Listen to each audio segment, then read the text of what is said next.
Hello everyone and welcome to my April wrap up. So during the month of April I finished 7 books. One of them I gave 3 stars to, 5 of them I gave 4 stars to, and one of them I gave 5 stars to. So the book that I gave 3 stars to is Carve Them Up by Veronica Roth. This is a YA sci-fi that has had so much said about it.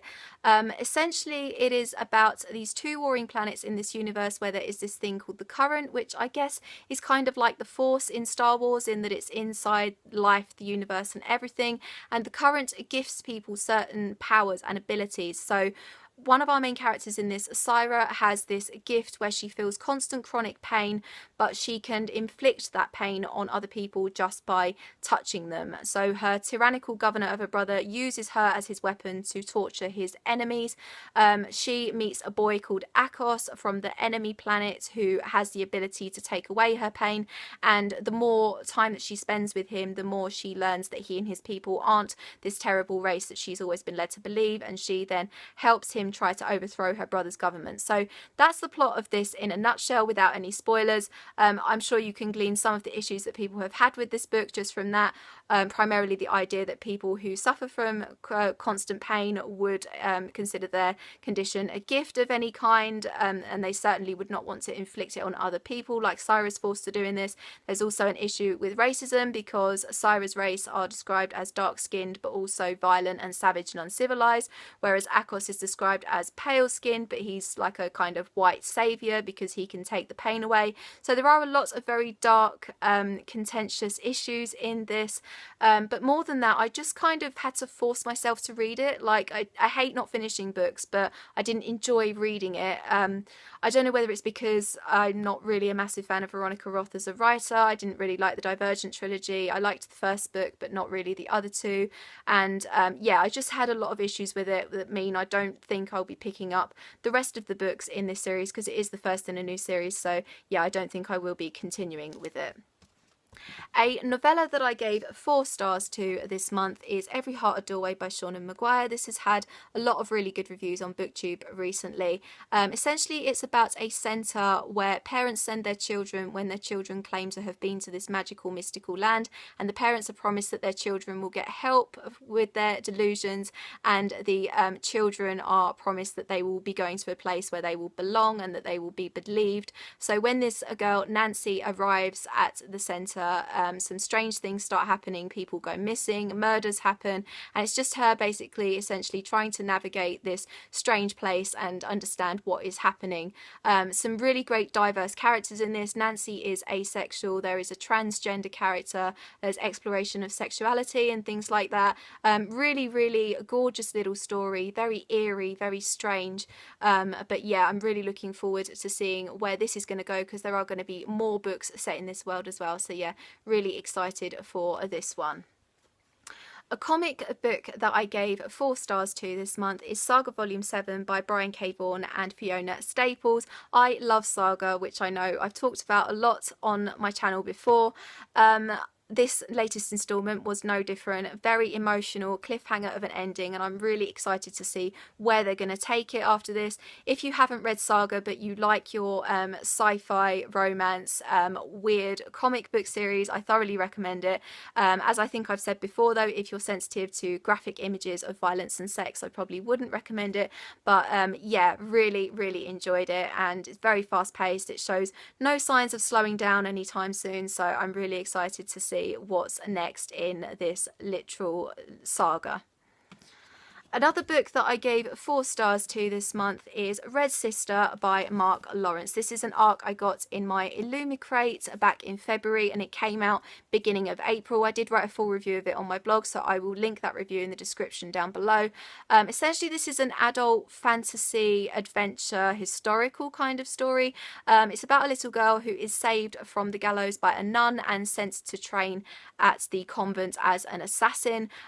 So that's essentially it in a nutshell. nutshell without spoiling anything. It's very violent, very bloodthirsty. I got a kind of a Song of Ice and Fire vibe from it. So if you're into Game of Thrones and A Song of Ice and Fire, I think you will probably enjoy it. It's the first in a new series called A Book of the Ancestor.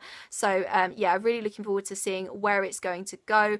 There is magic involved in it, but I kind of wish that they had made a little bit more of that. So I really hope that they do in future books. So yeah, I probably could have used a little bit more fantasy in it, but it was really cool. And considering it's a pretty big book, it didn't actually take me that long to get through. So it was really fast paced, and yeah, I did really enjoy it. Another book that I gave 4 stars to this month is Strange the Dreamer by Laini Taylor. I did write a full review of this on my blog as well, so of course I will link that in the description down below. This was my first full-length Laini Taylor novel. I haven't read her Daughter of Smoke and Bone trilogy, but I really want to now because I just fell head over heels in love with her writing style. She is a gorgeous writer. Her metaphors are so original, so beautiful. Essentially, Strange the Dreamer is about a boy called Laszlo who is a war orphan and librarian, and he has this dream to go and find this lost mysterious city called Weep.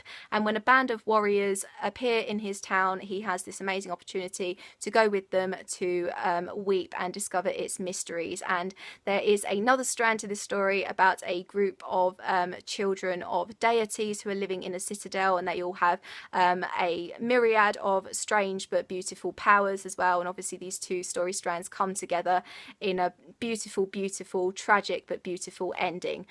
So it does start off quite slow, I will say that, but certainly it's worth powering through because the second half is just absolutely gorgeous, full of drama, gorgeous, unique romance as well. So yeah, really enjoyed it. I'm really excited to see where this series is going to go. Another book that I gave 4 stars to this month, and again I did write a full review of this on my blog as well, and that is Sweet Pea by CJ Skews. This is an adult psychological thriller about a girl who has a violent crime in her childhood. She survived a tragic event, and when she was a child she had a kind of level of local celebrity, but she's gone on to lead a seemingly normal, if undervalued, underappreciated adult life, but she had this kind of violent, murderous streak inside her, and it's just so exciting, so addictive. I was actually scaring myself with how much I related to this obvious psychopath, so it kind of plays with your mind a little bit and makes you think a lot. Completely blew me away with the ending as well, didn't see it coming, but absolutely incredible. Really enjoyed it. If you are interested in all my deeper thoughts and feelings, then obviously give my review a read, but if you are into your kind of adult psychological thrillers, I really recommend Sweet Pea. Another book that I read this month and that I gave 5 stars to is another really short little novella, and it is called There Are Monsters Here by Cameron Chaney. Cameron Chaney is one of my favourite booktubers. His channel is Book Movie Guy. I will link the channel in the description down below. This is his debut novella, and I gave it 5 stars because it was just so beautiful, and I read it in literally 20 minutes, and it was just so self-contained, but I do want more from it. But it was just perfect the way it was at the same time. Essentially, it's about this family where they each have individual monsters that only they can see. And years later, when a family tragedy happens, the main character returns to the family home in order to confront his monster and ghosts from the past and things like that. It was just a perfect little allegory for mental illness and having issues and tragedy, and certain ghosts and monsters from your past crop up again later, and dealing with them and defeating them. And it was just really great, and I thoroughly recommend that you check out this novella and Cameron in general, because he's a really great guy and I really love his channel as well as his written work now. And that is it for my April wrap up. What books did you read in the month of April? Please let me know. I will leave all of my social media in the description down below. I hope you're having an awesome day, and I'll see you very soon for another video. Bye bye.